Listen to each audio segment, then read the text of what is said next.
Hello, everybody, and welcome to Azeroth Roundtable. This is episode 325. I'm your host this week, John Jagger, filling in for Ben, your normal host. He's not here this week because he's busy doing other things, and we were thinking about another day, and we couldn't make it work because it turns out both Ben and I are exceptionally busy. In fact, proving that point, my first guest tonight, Jason, back. We're gonna just basically call him our new fill-in, our official fill-in. I'm the pinch hitter, Yep. I think, at this point.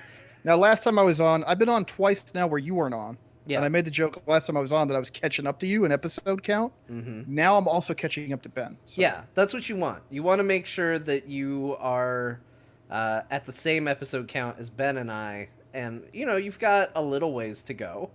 I think I've missed I mean, 3 episodes now, maybe 2. I don't know how many Ben's missed. It's more than that. right. So, I mean, baby steps. The longest of journeys begins with a single step after all. So That's true, and it's not the destination; it's the journey. And Journey was a fantastic video game. Beau Schwartz is also Hi. joining us this week. Part of a demand that I have, which is if I'm going to host a damn World of Warcraft podcast, I am certainly not going to be the person playing the least amount of World of Warcraft on the show. So it's a good policy. I brought in somebody who plays less than me. Hi, Beau. Hey, how's it going? Thanks for the great introduction. Yeah, immediately excited to turn come back, by the everybody way. against the guest. I've been looking forward to coming back. The last time I was on it was with Mick Montgomery, and we were telling Holinka how to do PvP in his game. And that was before he left and came back. So I'm super stoked to be here. Again. Yeah. Hi. So you haven't been here in an entire Holinka. Yeah, pretty much. But John, usually when John gets me, it's because he's like, listen, everybody's on holiday. I asked every single person in my Rolodex if they wanted to be on Azeroth Roundtable. I thought maybe I'd ask you. And I'm like, sure, let me come on. I love John. I love Azeroth Roundtable. I love World of Warcraft and talking about it. So the I'm happy to help a the brother funny out. thing is, Beau, you were actually the first person I asked, and the reason is because I thought it would be interesting to gather people. I will say this was originally going to be a larger panel. I did get a lot of no's, but you were still the first person I asked. Awesome. This that's very nice to hear. this was gonna. Last time that's not what you said. You were very honest. Well, yeah, the last time that was just the truth. um, but the idea was, we're at an interesting point, and look, right now there are a million things going on in the world of Warcraft that we could talk about. We're a week away from a big patch. People are very excited about. I'm sure Jason is very excited about. I'm sure Jason could probably go through the list and find something I would be excited about with it. I could get you eventually if we went down the list for long enough. Yes, eventually there would be something you'd be like, I don't know, there's new transmog, and I'd be like, wonderful. He'd get me eventually, but I don't think we're going to talk about that today, because one thing that I find incredibly interesting is how I can just dip into the people that I know and talk to on a regular basis that I know really care about World of Warcraft, and I can find people that play the game completely differently. And that's something that we always talk about on this show, which is how do you design World of Warcraft, a game that has such a vast audience that literally I can just pull from my friend pool, presumably a group of people that at least have somewhat similar, interests and likes and dislikes as me, to some degree, and find already just amongst that pool of people such a wide array of interests and what part of the game compels them and what part of the game turns them off. And Beau, I think you're a really good example of a very specific audience member that they have, which is typically when an expansion comes out, you jump in, you dive in, you go through the levels, and you go, all right, fantastic, unsub, and you move on with your life. Which Sometimes depends on the expansion. So I guess let's start there for you. Just, it's been a while since you've been on the show. What was your experience like for Battle for Azeroth compared to your experience with Legion? Hmm. Um. Jeez. I can answer this, but I'm just trying to frame it in a. I don't want to be I guess toxic about it. I don't think I'd normally be toxic, but I really liked Legion and played a lot of Legion and stuck around after Legion. Legion was I mean, I think everyone thinks that was a very good expansion. Had demon hunters as a class. It was pretty awesome. Um, I came off like feeling pretty good about Legion and having played it well after reaching, level cap and for a while. So I was a bit fatigued. I think I always alternate on expansions. There's an exciting expansion, and there's the fatigue expansion. And BFA just kind of had, even though like I think I think the detractors of it are wrong about like its content. I think for me it was just the off year expansion. I did the same with Mists of Pandaria. I didn't not play it because it was pandas. It was my fatigue year, and so that was part of it. Um, but then I got in and played, and I enjoyed it. But I started racking up the misgivings. Misgivings one was not having the cool humans, the kill. What's the not Kirantor? What are they? Cold Kultirans. Tyrans, yeah. Yes, the Not Culturians. having them available at launch. I really wanted to play a Kultiran because I just want the thing I love being the most in MMOs is being the fattest character I can, and but a human character like just my giant Jedi who in Old Republic jumping around, like I love that, and I'm like, oh, they're making these big hefty dudes in Warcraft. I want to play that, and it wasn't there for me at the moment. I was excited to play, and the other thing that sort of bugged me a bit, and we can get into it maybe later. I won't take up too much time of it now, but there was a real sense of I got to the level cap and they asked me to do the reputations before I could do certain activities. And I went, no, I don't want to do that. And thinking maybe I'd come back, and then I just didn't come back. So I enjoyed my time in Battle for Azeroth. The questing was fun. I Yeah. loved Flynn. I didn't play the Horde side that much because I bailed on the game, but I might have, also leveled up Horde. So overall, it was good, but I think the explanation is it's my fatigue year, my fatigue expansion. Do you guys go through that? Like you're sort of more hardcore and alternate between them? Yeah. I'm a lifestyle player, Yeah. like straight up. I play at least a little bit every day. For the last break I had was oh, when was Firelands? Firelands is when I came back from my last break. So that's what Oh wow. Yeah. That's 2013, I want to Cataclysm, isn't it? say. No, Yeah. yeah, that was Yeah. 2011. So yeah, it's been about 8 straight years of essentially daily, at least weekly play. Um, Hmm. but I found a great family in the game and a great group of people that I play with, and we have fun no matter what we're doing. Even if the content is stale or whatever, we find new goals to chase and new things that keep us invested and gives us an excuse to hang out and enjoy the game. So Yeah, I respect that too. I mean, I think this is there's also coming from my main lifestyle game being Heroes and not Warcraft. You're splitting your time between multiple games. One's always your main, and right. the rest are your. And Heroes has been that kind of off game for me. It's like, oh wow, slow. I grab my duos buddy. Let's do some matches, whatever. So, Beau, I do agree with I think your point is very salient about Kultirans. I think allied races are an interesting feature that they've introduced in the last year and a half. That the idea was to give players something prestigious to work towards unlocking, which is Mhm. cool. But I think when you tie that to a playable race, and then you heavily market the game around the playable races, that creates this weird dissonance for the customer that's not heavily invested. And then I know so many people who bounced off of BFA in the first month because they paid the money and they couldn't make a Dark Iron Dwarf. And it's like, well, Right. no. So if you gotta do all this stuff to unlock it, then you can make one. Then you level it. Then you do more stuff. And they're like, screw that. I'm not gonna play. So Yeah. I I think the idea of having more unlockable customization is awesome. Having prestige customization is awesome. Don't tie it to playable races. Yeah, because I definitely ran into that, even as somebody who was, I definitely played a lot more of Battle for Azeroth, and, I stuck with it. I don't have any of the allied races on the Alliance side. Actually, that's not true. I do. But, I've gotten the Zandalari trolls, which was a big draw. I didn't think it would be.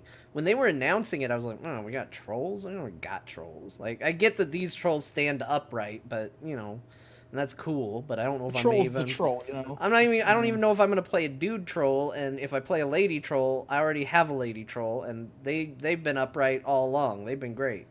So it wasn't initially a draw for me, but then they did such a good job convincing me that I like the Zandalari. Like, that's the thing that this expansion I think will always be the like, oh my gosh, this expansion's amazing, is that I went in going, I don't want to play stupid trolls, I don't want to go to your stupid island. I was so down about the whole thing.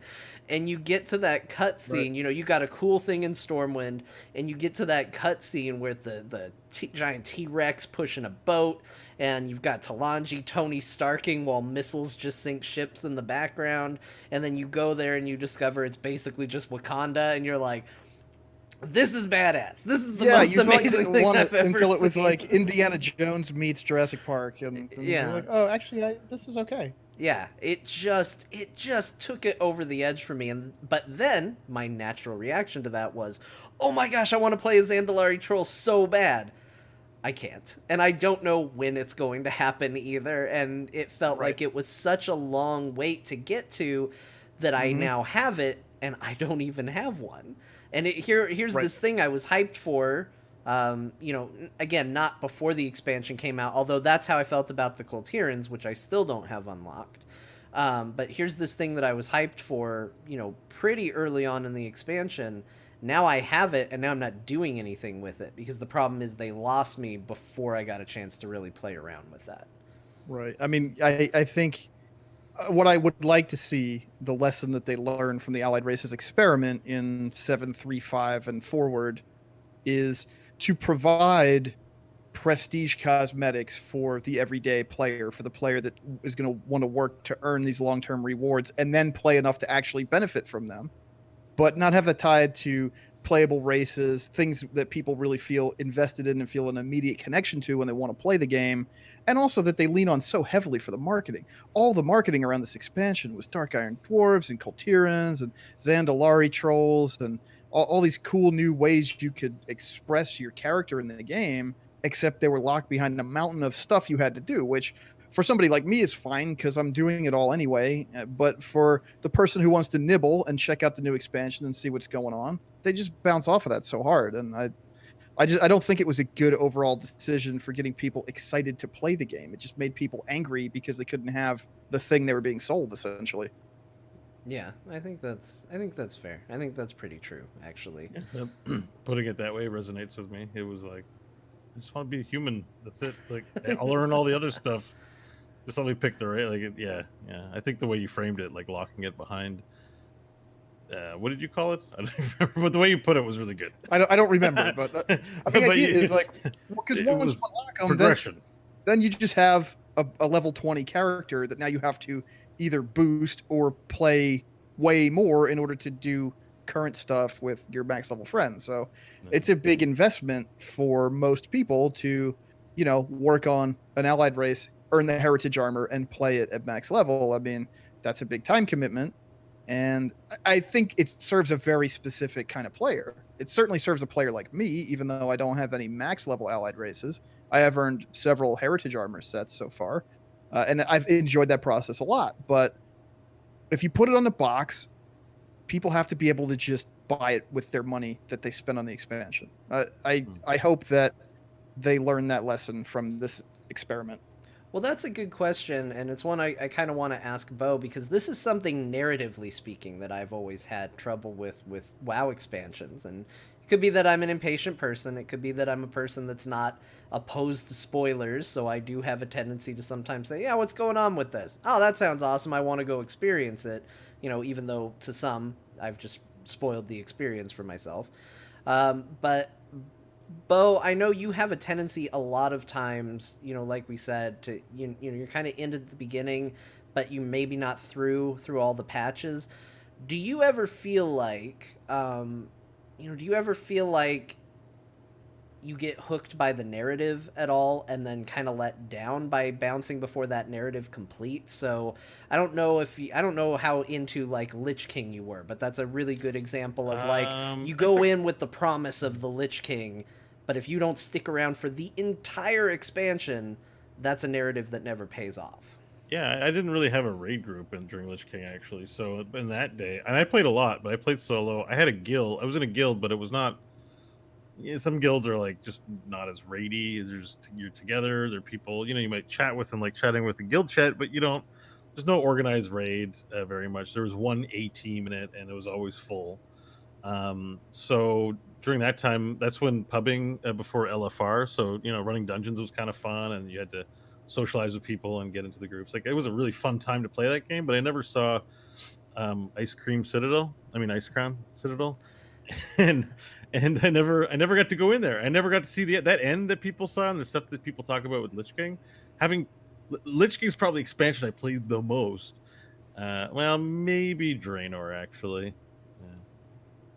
I picked a bad one there, but Yeah, maybe you should have redistributed a little bit. that was an on year for me. I was what came after Draenor? Was Legion after Draenor? Was there Yeah. one? Yes, Yeah. Legion was the breath of fresh air after we finally got out of our garrisons. Yeah. Okay, so I didn't really skip one. I played a lot of Draenor, and I think I just had to play Legion because it was actually good. And yeah, although I didn't mind Warlords that much, but I played a lot of it. But I'm all over the place. Sorry.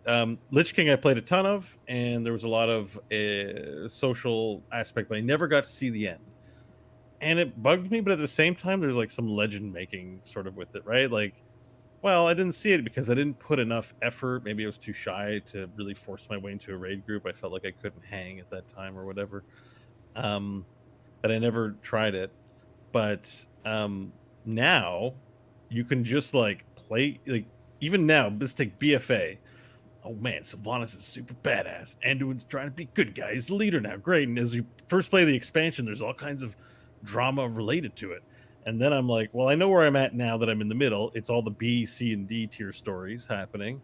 So I can wait until they announce the next X Pack, release the last patch, go in there and LFD it all in a day, and get all the story now. That's how it works for casuals. It's like, I'm out.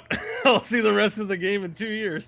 That's exactly how, because I did that for a Cataclysm. I didn't do Firelands. I played a lot in the beginning, and then for the big major patches, I wasn't really around too much. And then once Thrall and the Dragons came out, I don't know what the patch was called, but No, that was what it was called. Thrall It was and the called Dragons. Thrall and the Dragons, like a boy band. and it was a really fun LFD to run. I ran it like 20 times. I got the cool sword for my warrior that I was able to dual wield my Titan's grip, and transmogging was kind of new then, so it was fun to play it. But I got the story that time around, but I didn't get any of that. It wasn't locked behind that only legends walk here and know what happened. I guess I suppose I could have watched it on YouTube, because now that's the thing. You can just watch cinematics on Well, YouTube. Lich King also had a But- fountain you could click, and you could see it. Right. Yeah. I didn't know that. Well, in Canada they did too, right? Because the Deathwing scale in the major cities, you could click it and see the ending. Really? Yeah. Mm. I didn't know that either. I did. So anyway, well, that's good to know. But yeah, now you can just swing in the end and get the story, which it's nice, but I don't know. There's something lost to have that, I suppose. What do you think, Jason? You think that's Well, oh man. I mean, you're that's a you're tough- in all the time, so you know you're going to get this story, whether it's going to be quick or Mhm. slow or however, you're going to get there. Right. And, it wasn't always like that for me. I mean, talking about Wrath of the Lich King specifically, which is sort of where a lot of the stuff really started to come to fruition, where they tried to have a more logical narrative through line through an expansion and add more storytelling elements, add Wrathgate, the Wrathgate cinematic, add the Fall of the Lich King cinematic. That stuff was brand new tech. We had never seen that inside the game client before. And LFR didn't exist yet. LFD only came in that last patch. And, I had taken a break from the game that spring before Trial of the Crusader came out. And I came back and my guild had kind of moved on. I didn't have a home there anymore. And I was like just desperately running pugs for like 6 to 9 months, just trying to get a 10-man normal Arthas kill. Yeah. Because I couldn't find decent pugs and I couldn't find groups with decent schedules that would stick. And it was like a real long and ugly process for me to find a new home and it was frustrating, but what Beau is saying about kind of that prestige of like, well, you need to have your team, right? You need to squad up, and you guys need to go in there together and make this happen. And you earn this prestigious thing, and you get this experience that you're going to share together. There was something special about that is no longer really a part of the game, at least in terms of like the big story elements. You still have the prestige of the mythic boss achievements or whatever the case may be, but it kind of changes the tenor of the end game experience a lot. The benefit is that it's way more inclusive. Everybody can do it if they want to, and everybody can have at least like some version of the experience. Right. But I mean, this is a conversation that we have on TSZ a lot with our audience because it runs the gamut of, very dedicated hardcore players, dudes who are playing, and gals who are playing at way higher levels than I do, to people who log in when new stuff is out and nibble and then wait for new stuff to come out. And I get in a lot of trouble on my show for saying that I don't think that certain things should happen in LFR or whatever, and Yeah. the LFR audience is very dedicated and protective of that. My message is, hey, come play with me, come play with us. Let's find some friends, let's do some stuff. But it gets kind of misconstrued because I'm not trying to kill your baby, right? I think you could maybe get something more out of this experience if you buy into the fact that it really shines when it's a cooperative game. I think it probably just sounds like literal gatekeeping, but it's Right. not gatekeeping. What I'm But trying to do is open the gate for you. Yeah, right. But really... when you say like you can only see the end of Lich King if you do X, Y, and Z, and that's how we like it around here, so you don't get to complain if you don't. That sounds like what everyone's outraged about these days. Right, with like gatekeeping. You're just like, well, no, we have a world where there's a challenge, and to get X is a challenge, but at the same time, I don't begrudge anyone for doing LFD. I do it. I'm Yeah. I'm happy to see that stuff. I mean, So it's hard to feel just one way about it. Yeah. I mean, and I think they've done a really good job of making normal mode raiding very accessible, friends and family friendly. The fights are fun. They have basically all the core mechanics of the encounters, but they're approachable. It's a bar that you can clear with a little bit of dedication. I mean, in the first raid tier of this expansion, we had a little horde group that we slapped together. I'm playing alt faction and I have a low geared tune, and we had some people who just wanted to come hang out and kill some bosses, and we eventually got the end boss of the first raid down on normal difficulty just with people from the community, and that was an awesome experience. And I think it shows the power of the cooperative element of the game, and the way that like if you invest in that kind of thing, if you invest your energy in it, then you can get a return on it. And that was a cool experience, and it's an experience that I want more people to be able to have. I think that the click a button, queue into a deprecated version of this experience and have some facsimile of it, I think it leads to just people cycling out of the game faster because they're not invested in the people that they're playing with. They're not celebrating each other's successes, right? And then they play through it in an afternoon. They see all of the bosses. They see the cutscene at the end, and they go, "All right, well, let me know in 6-7 months when the new one's out." Right, and I would argue that I have now reached the pinnacle of this de-evolution or evolution, depending on how you want to look at it, which is now I have found that I can go to a website months before content comes out and watch the very thing and read the text and get involved and know the story, and I don't have to bother with even trying to deal with an LFR group. Now I don't even have to worry about the fact that someone might get in and be toxic and be shitty. Like, I can get all the story I need, and and the logical next step there is, wait a minute, I don't have to spend $15 a month for this experience. I can have this experience for free. And I'm by no means trying to say that that's the way it should be. In fact, I think that's a problem. It's a problem that I think is a hard one to fix because, like you said, with what you did at the start of this expansion, and I was very into watching that. I wish I could have been a part of it. Sadly, I was usually watching it from work, which is why I couldn't join you guys. But getting just people together and saying, you know what, we're not a practice team. We're not, there might be some returns from week to week to week that, you know, gain with us and grow knowledge base wise, but we're just going to use the tools we have to form a group, to go in and do a thing. And it worked. I think the trick And it is was really fun. I convincing think people everybody had to, fun. yeah, I mean, I know that everything I heard about that was positive. But I think convincing other people, you know, that that's the best way to go is sometimes the real trick. You know, they just added, this is a little aside, but it applies here too. They just added a story creator mode to Assassin's Creed Odyssey. Cool thing. Can't, honestly, I can't think of a game that needs a story creator mode less, because that game is long. They made a game that they want you to play forever, and now they've added a way to continue to play it forever, and I don't know if it needed it. But there's some, I'm sure there is some great content in there, but what did you immediately see crop up? Here's the easiest way to get XP and gold. Join Right. this quest, something will die, XP, gold in your account. There you go. Go on with your life. Because I think, you know, there's something to be said, and I know Ghostcrawler used to talk about this a lot. People will always find that path of least resistance, and they'll go that way. And Absolutely. it's tricky to try to convince people to naturally put hurdles in front of themselves to have a good time. And that is like literally a game designer's job. That sentence you just said. Yeah. We're going to put hurdles in front of you to make you have a good time. Like, if there's no friction in a game, then what are you actually doing? You know, and it's funny that you mention the path of least resistance, because there is a change coming in. I don't know. I don't think it's in the live data right now. I think it's coming in with the patch, where one thing that people have been doing this expansion is they'll have somebody have a tune stay at level 110 and shut off their XP.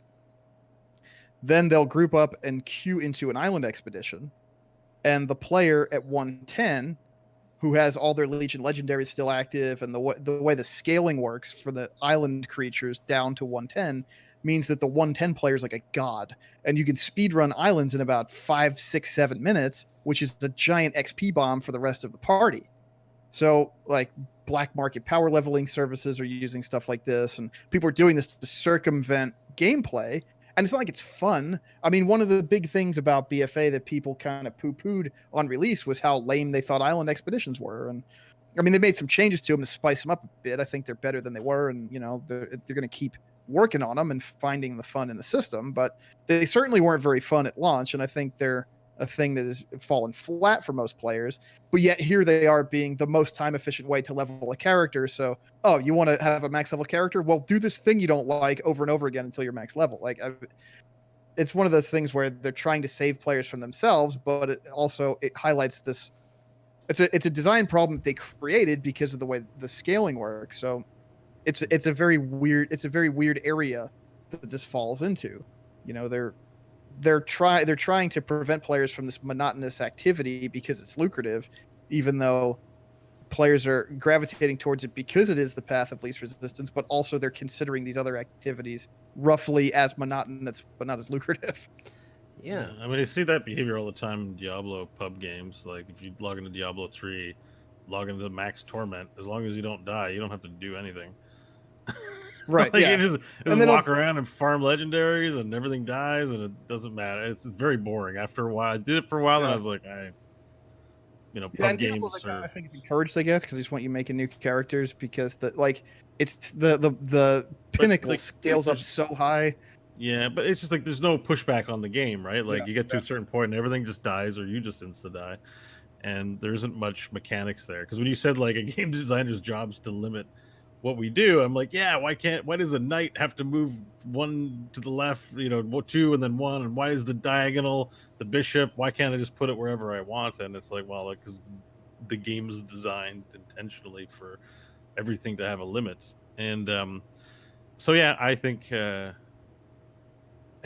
there's something to what we're talking about. I think you could also apply it to all games though, and like showing the endings, because like there are so many games that I don't have to play because I'm gonna watch someone stream or I'm gonna watch a let's play. I'm just gonna watch Sure. the end or watch what I want. And so yeah. And the other thing I wanted to add to that too, just while you were talking, was I get why they put LFD and LFR in there. I don't think they should take it away, because there's certain people that's just where they'll have to enjoy the content. But it's really it's really you can watch TV and like do the dishes while you Mhm. basically while you like you, as long as like you're pushing a button and Push it something shiny big is coming reveal. out from you, Yeah. then like you're good. Like it's all you got to make sure happens in LFD. So I'm like, why even play it then? So Yeah, yeah.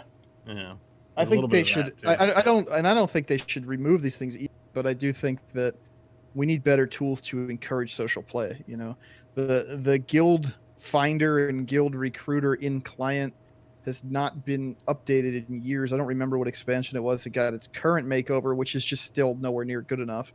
And you have BattleNet integration on a deeper level now. You have the communities feature, which is interesting, but we haven't really seen its potential yet. And it's like, where are my guild tools? Let me advertise my guild server wide for what our schedule is. Let me be specific about what we're doing and what times we play, how many people we have and what our needs are and stuff like this. Instead, it's very bare bones what you can broadcast in the game.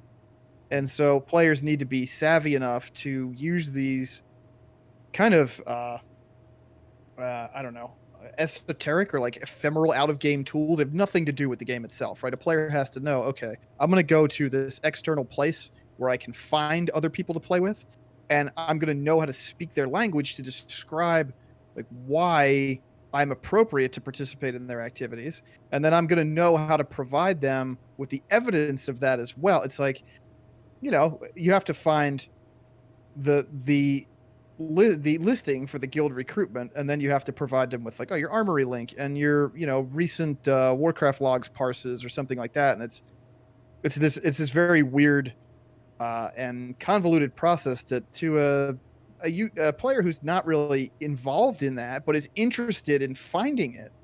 It's like a chicken or the egg thing. How do you make a raider out of somebody who's like a new customer or a not particularly disengaged customer this far down the line, 15 years down the line? How do you get them to say, all right, I'm going to make some friends in this game? And I don't think we have good tools for that right now. And I certainly think that we need matchmaking tools. I mean, modes without matchmaking in other games are not fun to attempt to participate in and find people to play with. So I don't want to see the matchmaking tools changed radically, but I would like to see better tools for creating and filling out custom groups for players to use. I think that's the hardest position that probably Blizzard finds themselves in. At least I would imagine so. The other day on Core, I proposed an idea that I heard tremendous positive thoughts of agreement and just, yes, oh my gosh, John, I agree with you. I agree. There's so much agreement. I mentioned it on this show, crickets.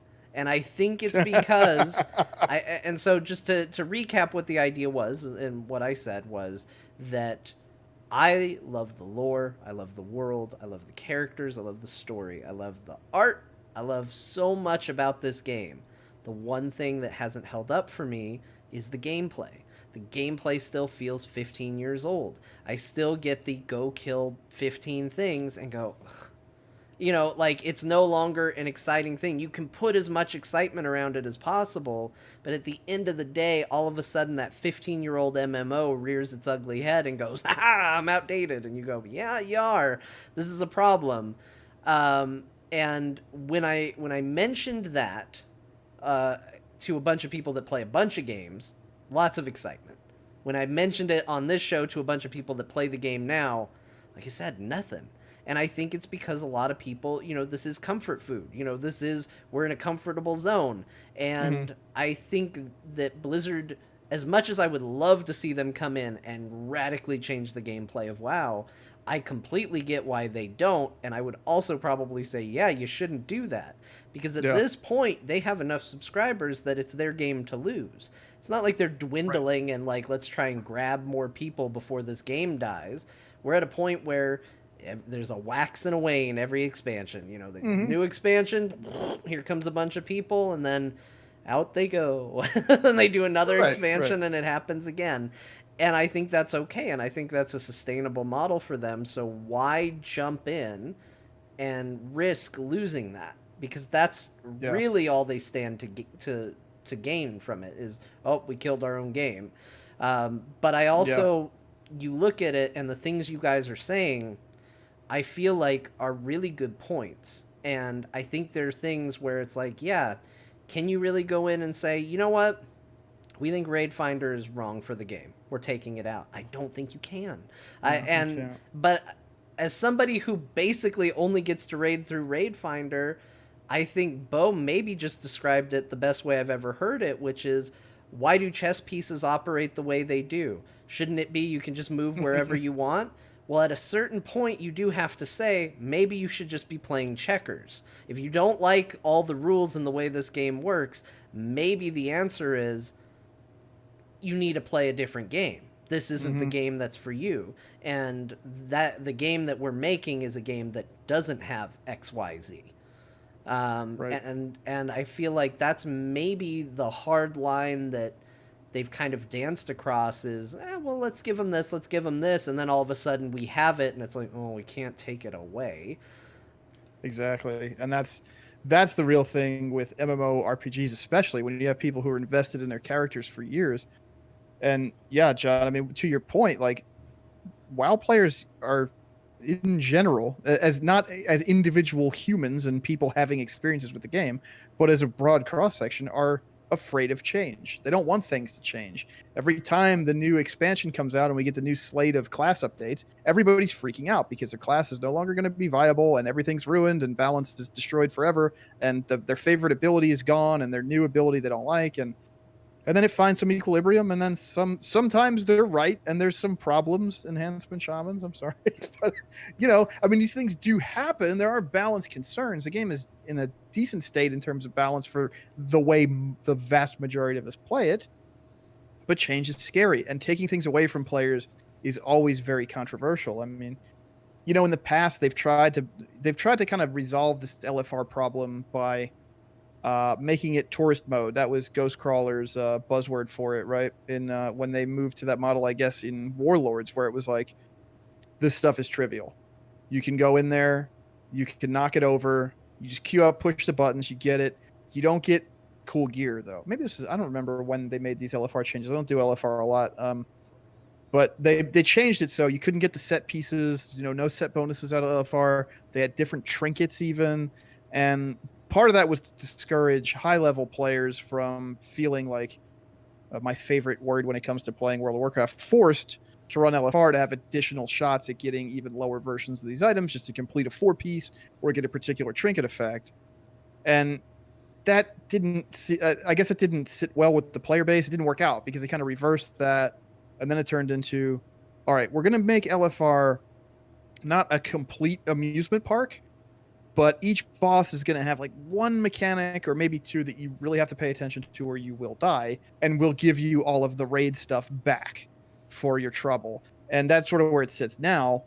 And I'm not really sure how that works out, but it's this is something they've wrestled with since 2011 when it came in, and it's tricky because how long does it probably take to make a modern raid with the amount of custom artwork you have to do to build it, all of everything involving the encounter design, all the custom VO and music that they put into raids, and then the cinematics around them to tell the story of what's happening. Like, I'm sure that it takes a huge team effort and a lot of man hours to create this content. So you want people to be able to experience it, but how do you do that without a match made mode?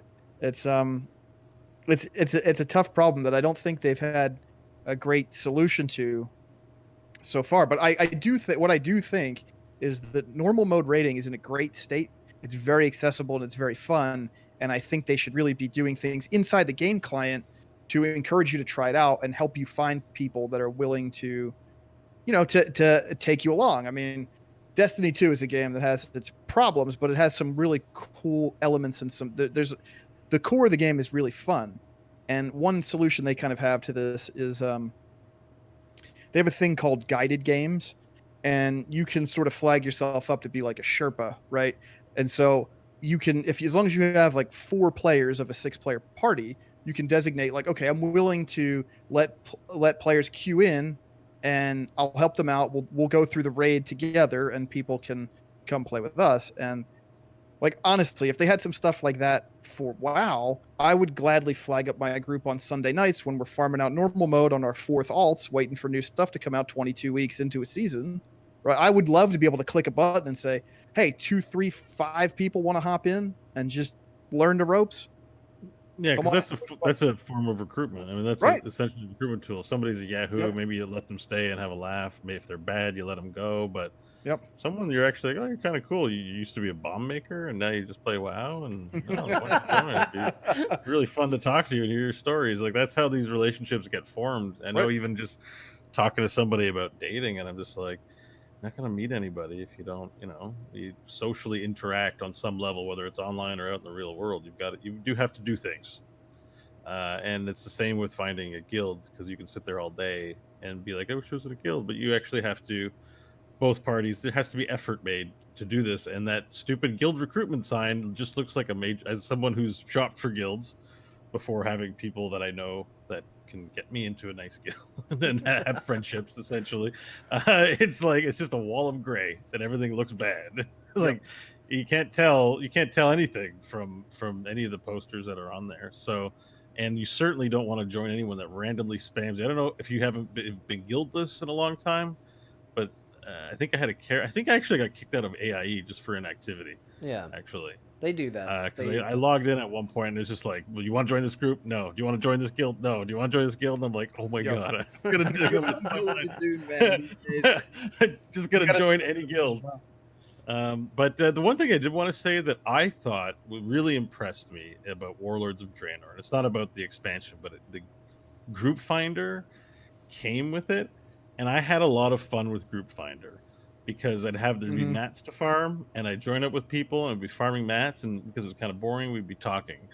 I know arguably it wasn't good gameplay, but there was a period of time where running around Black Hand's like pit farming that quest and it was just a train of like stupidity, but there was something kind of fun about just being in a giant mob going and in that I can't remember what the place is called, but you know what I'm talking about, right outside Over by Black Rock Foundry, probably. Yeah, They like Black the Rock big Foundry. slag pit all around the dungeon out there. Yeah. I just love joining that. And everyone's on their mounts, and it's just stupid. But I'm like, oh, this is, But the real thing was, I know that we were farming for mounts outside of the orc area. I can't remember what it was called.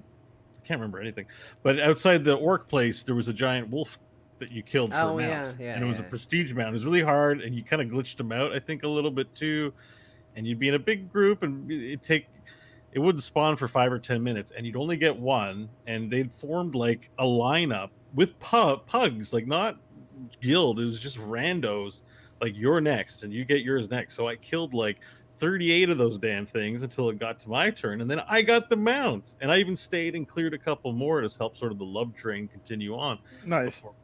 So like that was, and I did fishing. I kind of hate fishing, but I always end up doing it because I wanted the level 3 fishing shack for my thing. So, and there's like, you meet people and you hang out and fish, and like that, the group finder to me is like the pearl hidden in there. Like they can take that and they can probably do the guild idea with it. And there's just lots of good stuff I find with that group finder. I really like it actually. Those are the moments that make WoW a special game to participate in. It's not just killing the bosses and getting a loot or whatever. I mean, you're not even going to remember that stuff, but you those experiences that you have with other players, even just like that emergent stuff where like, oh, I was trying to kill this thing that I couldn't handle, and then this other guy ran by, we killed it together, and then I never saw him again forever. But like, that's really fun in the moment. That's what adds texture to this game. And I think there are still opportunities for that, but a lot of players just kind of gloss over them.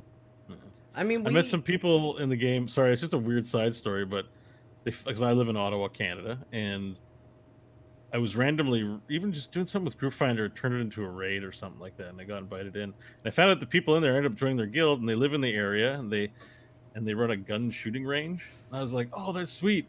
My mom and I kind of wanted to shoot guns for fun as like a family sort of the mom and son thing to do. We wanted to go shoot some guns. We never really shot guns. And we were gonna do that, but then I met you guys, and I switched over to playing in with AIE. Actually, around that point, we just let it drop. And my mom and I never got to shoot guns, but we wanted to try shooting some guns, just for fun. But anyways, I think it's just an anecdote. It's really funny. I think back to EverQuest, Yeah. where a lot of these ideas started to form, and it didn't have like a whole lot of guild recruitment options. Like guilds were kind of mysterious in the early days of EverQuest, and I remember the first guild I ever got into, I didn't even know what it was. I didn't know what a guild was, and so I was just playing the game, and I was just you made friends in that game the organic way because there wasn't a whole lot of chat rooms and stuff like that. So it was like, well, I'm in Blackborough, and here's another character who ironically has basically the same name as me. There was a weird part in EverQuest where I wound up being friends with four other characters named Caden, but all spelled different ways. And it like we didn't even realize it right away. We just like we were sitting there meditating because there's a lot of downtime in EverQuest, and we were just looking at the group's names and went, "We've all got the same name. How did this happen?" And but that's not the point. The point is one of them at some point in his adventures earned the attention of somebody who was in a guild and recruited him, and now he's out in the world, battling with other people, and we're fighting together, and he's got a title over his name. I don't know what that is exactly. I think it has to do with this guild thing, but I don't know. He's got a cool extra title, and we're just questing together and chatting and having a good time, and then it turns into, hey, you know what if we got you in the guild? And you're like, all of a sudden it's like a secret society. Like that's the thing. The early days of MMOs wasn't people just like you appear in the game and they slap you with an invite to their guild. Like the early days, it was either you were getting people trying to like, look, will you just sign this so I can have a guild, and then we're kicking you out. But there was a lot of that, but it was like this weird group that just was like a secret society that was like, hey, you're cool. You wanna join a guild? You're like, I do, because I like these people that I'm playing with. Like, I do want to join a guild. And so the first guild I was ever in was this mysterious entity that I got invited to that was like a baffling thing to me. And it wasn't there because I did a lot of research and I picked it. And it wasn't there because they had to look at my stat sheet or what I had rated or what I had accomplished. It was there because I was literally doing things with members of that guild, and I liked them and they liked me. And we said, hey, wouldn't it be great if we had an easy way to communicate with each other? Yeah, that'd be awesome. Let's do that. And that's that's kind of what it used to be, and it's probably not something we can get back to again, but there's something to be said about that like mysterious nature or the natural evolution of you wind up in a guild with the people you want to play the game with. Was Twitter a big thing back then, and making friends outside of games as much? Because I remember No, not ever. I remember Not even being in close. guilds like outfits in PlanetSide and meeting all kinds of like just weird people that we'd have a laugh about, but they were like, I know they were a little concerning about meeting them in real life potentially because I don't know, they sounded a bit abusive. Like, Right. you're like, we're like, especially in PlanetSide, like I know there's a guy in New York somewhere we played together for years. I don't even know his real name. I know he smoked weed a lot, and he was pretty good at PlanetSide, and we were friends, and then we just drop off the face of the earth because at the end of the day we never really connected the way that we do now outside of the game. So these like relationships used to also have that extra mystery, right? Like Oh you yeah, might know them absolutely. really well, but you weren't calling each other on the phone, but you were seeing each other in game every day. And then that all kind of changed. Even when PlanetSide 2 came out, one of my old outfit members was like, "Is there a Gorath playing this game? Do you remember PlanetSide 1?" Like, and I was like, "Oh, that guy. I know who you are. Hello." Like, but it's just weird because I've never seen his face. But everyone I play video games with now, for the most part, if I have a relationship with them, they're on Twitter, they're Right. on Facebook. Like, I see them or I know them, and it's just different now. I just that mystery part really resonates with me because there was a time when gaming was like that. I guess I don't know. It's just weird. You just never really met the people I found as much. In some ways too, like early online games were like proto social media. Yeah. I mean, they were they were sort of built in this world of Yeah, that's a good IRC and point. stuff like that, and they were sort of incorporating that level, that kind of baby social internet of the IRC days, or like even AIM chat days or whatever.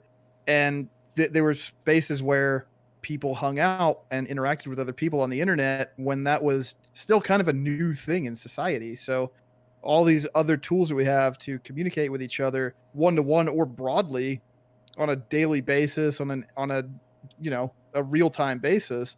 There were fantasies back in the early days of MMOs, and whether it was RPGs or shooters or whatever.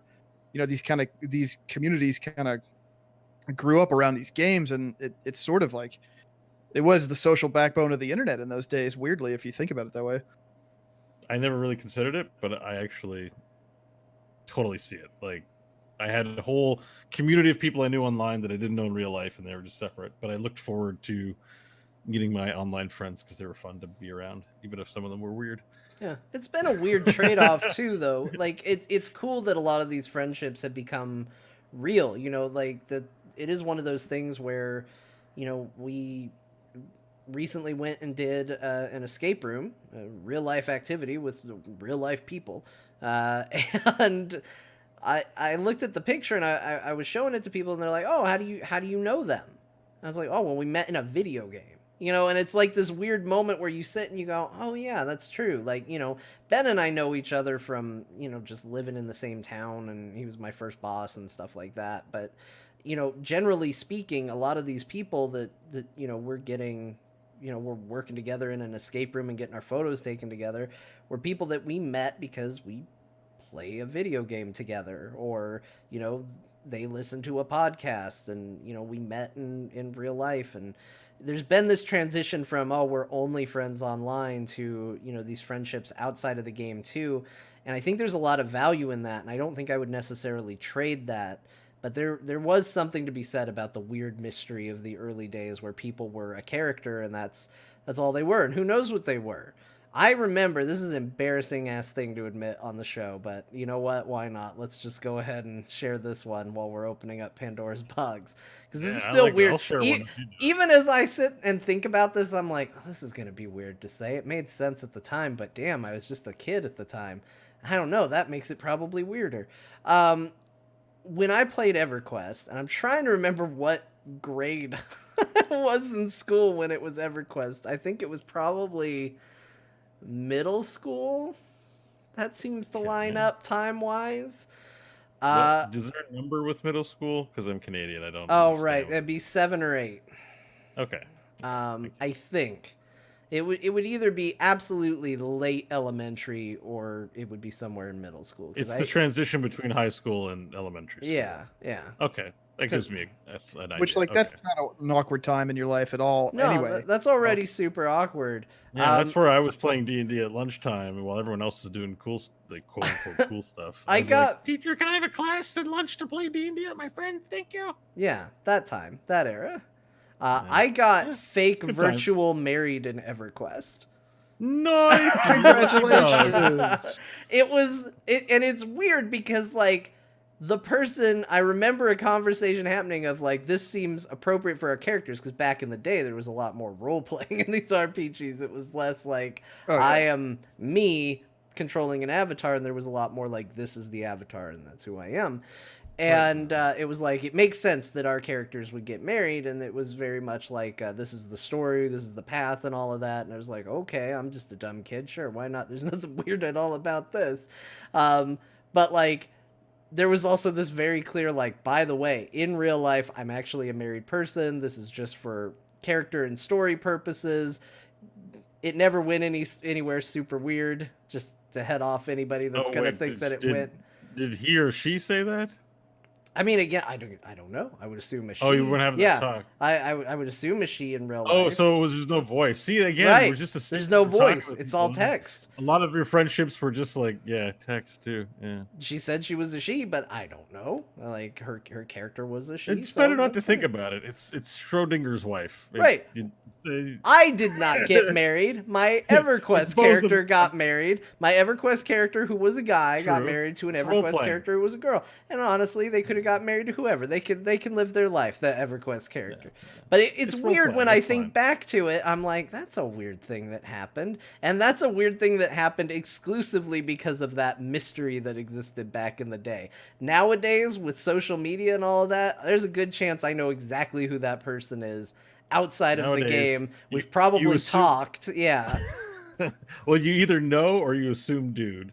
But back in those days, you're like, There's a chance, right? I I think it's a don't. good chance. I don't know if you. I think I'm assume, okay dude. here. I think it's whatever gender I'm looking for is what's being here. Right. I'm good. Right. You are who you are, and And now we think differently. We're like, oh, it's definitely a dude unless I can, confirm it. I don't know though, because I think, and it's just been my experience is that I didn't know, but there was a good one of my first World of Warcraft guilds was actually an almost entirely female guild. Like that was actually something they sought out in their base. I don't know how I wound up in it. I honestly can't even remember how I got into the guild, but I remember there was a lot of conversations about what people assume when they're talking to you. They're like, "Oh yeah, they just assume I'm a dude" and stuff like that. And I always remember like that was really weird, but it also always made me just think I don't think it's necessarily a wrong thought, which was I think there's a lot more women playing MMOs than we give credit for, because that is the joke. It's like, it's probably a guy. Could have been. Realistically, could have been. But I think there's a lot of women who play those games. Well, yeah, and a lot of times it's not comfortable for them to express who they really are, even to this day, unfortunately. To be authentic with people, if you're outside of the expected space that maybe like the community of players that you're playing with expects you to fit in, that can be a real leap of faith to put yourself out there, regardless of how you identify yourself.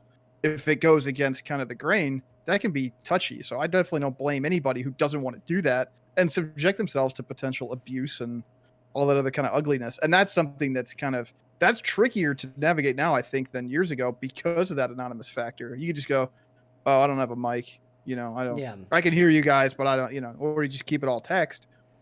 And now it's like, well, everybody has, these tools. Everybody has access to this stuff. It's in the game client, and it's in every other thing that we use on the internet all day. And everybody has, I don't know, guild websites and guild discords and stuff, and people are sharing their social media connections and all that. And in a lot of spaces it's kind of expected that, hey, you're gonna buy into this, you're gonna participate with us outside of just game time.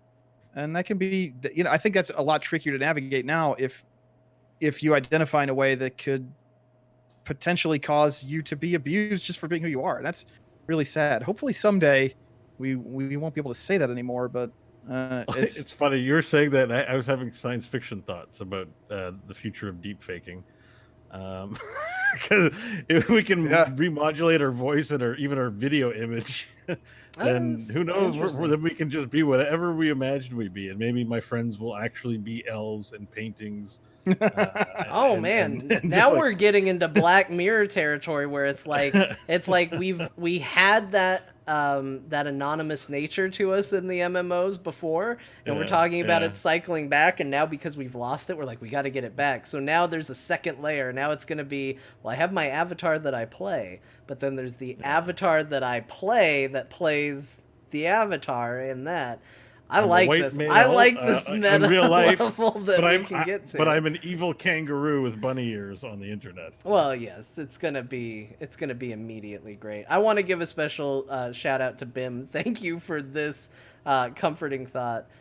Who wrote, "Have you really even played an MMORPG if you haven't gotten married in game?"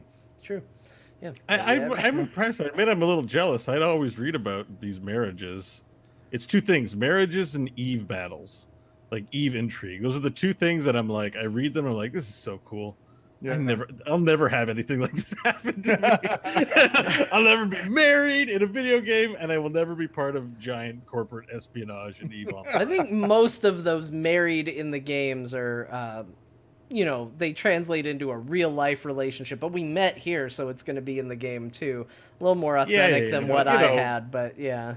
It's just, I think it's always a good news story. Like, how the 6 o'clock news will have the good news stories about, and meet this dog, Billy, and from the neighborhood. He fetches his master a newspaper every day. What a good boy.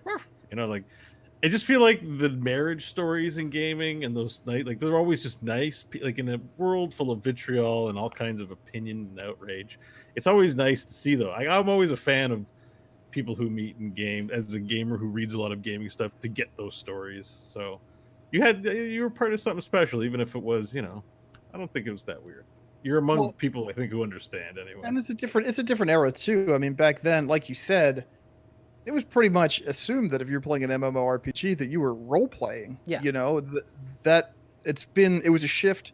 Like I guess maybe around the time WoW came out, or certainly post WoW, where it shifted to like, all right, if I'm gonna RP, that's a choice that I'm making, and I'm going to sequester myself in an environment with other people who've made that choice. Most people are not making this choice, and they're playing a video game only. And also, early MMOs and WoW was really the first game in the MMORPG space to really amusement park up the sandbox, if you know what I mean. I talk about this all the time, is the balance between amusement park and sandbox, and that's where all MMORPGs of all time have fallen. It's either this big empty space that you go find your own fun, or it's this heavily curated experience where you're in line for It's a Small World after all, and then you take the ride, and everything falls on that spectrum somewhere. And in 1998, it was all sandbox all the time. It was like, the tech works. Let's just get a bunch of players in there. We'll make some monsters, and they can figure it out for themselves. It sounds to me a little bit of the appeal, at least, like because I've never designed these games, but the appeal of them always, from even back from Muds, was that we were playing D&D, and we just use computers to do that. So there's a little bit of like I can pretend to be this character, like since we're sharing like little shame stories light. I know I've done play by bulletin board role playing before, not very well and not for very long, but I'm like, I want to be a part of this. We're all taking turns making posts on this bulletin board to role play. Like, so it just always seemed like MMOs in particular, like their evolution was really to facilitate pen and paper D&D, but do it computer wise. But now, like it's just different. It's all about, where's your gear getting good, and is your rotation good? And I'm like, whoa, no, we're what? What's this all about now? Why do I have to actually? Wait, what? So there's a little bit. There's like we all, I think, just understand that as like how it is. But I think there was definitely a period of time where the appeal for online games was just to play D&D, but in a computer game, basically. And who knows? Maybe we'll get to that. We certainly keep trying. I know Second Life was kind of like that, like live your second life, and MMO. That didn't really work out either, because in games you have to put limitations, we've learned today. And if you don't put limitations on dongs and all kinds of inappropriate content in your game, then well, Second Life becomes what it was. Yeah. Yeah. So. Turns out when people are given a second life, there's really only one thing they want to do with it. Yeah, At I least didn't spend very long in there. In general, it's like there's really nothing to do in here but give money to people for their pornographic images. Yeah. What are you gonna do? What are you gonna do with a second life? This has been great. I think we could have gone a lot further into this, but we are out of time. So I'm going to say already. Yeah, it's an hour. I was just getting started, John. I know. I thought we were still in the introduction. You were just like, yeah, I was waiting for the big intro. Waiting for the show to start. I had a lot of stuff I wanted to talk to you guys about. I got to approximately none of it, but I think we had a good time, and I think we had a good conversation, and I wouldn't change it for anything. So, before we go, first of all, Beau, Jason, thank you for joining me. Why don't we go ahead and start with Jason? Where can people find you on the internet? So, you can find me over on twitter.com at Shieldwald. You can also find me on twitch.tv/Shieldwald, streaming WoW stuff at least 4 or 5 nights a week. And we're going to be doing all kinds of 8.2 streaming this week. We're going to be doing some big streams Wednesday and Thursday coming up to play the new patch stuff. So come check that out. If you're looking for the Starting Zone, which is another podcast that you can find at all fine podcast outlets where World of Warcraft, the video game, is frequently discussed. You can find that on Twitter at The Starting Zone. You can email us at thestartingzone at gmail.com. You can find the show on basically any podcatcher that exists. And we record the show typically live on Tuesdays at 6 p.m. Eastern over on twitch.tv/Spazbot Studios. We will not be doing a live show this Tuesday because it's a big old patch day. So we're gonna put together a big 8.2 bonanza this weekend and have it out there for you in advance. So Awesome. Beau, Yeah, what about awesome. you? Where can people find Beau if they need more Beau in their life? It's weird to be asked. I don't get it. Yeah, find me at Beau Schwartz on Twitter. There I'll probably be tweeting something inflammatory or something to do with the stuff I do, which is core with John, but video games and a D&D show called There'll Be Dungeons. So if you know what John's up to, you pretty much know what I'm up to. I also do a show called Good, Bad, or Bullshit, but I don't recommend it unless you like being angry, because it's just me and my friends arguing, and the way we end the show is it's whoever decides, like, it's so frustrated that they say end the show. So it's not, anyways, if that's your cup of tea, check it out. If not, I don't blame you. That's a resounding sales pitch for your show. Yeah. Solid pitch. Hey, to be fair, I have heard plenty of good things about that show. So I think it might be better than you were letting on. But that's where you can find it. I would tell you, but Beau already took all my answers.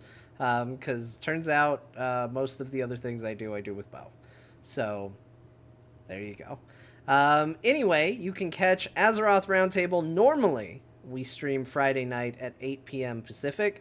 I changed it this week because I didn't have to answer to Ben, and I could do what I want, and I got to wear the pants around here. If I want to start the show at 6:30, I can start the show at 6:30. That's my call to make.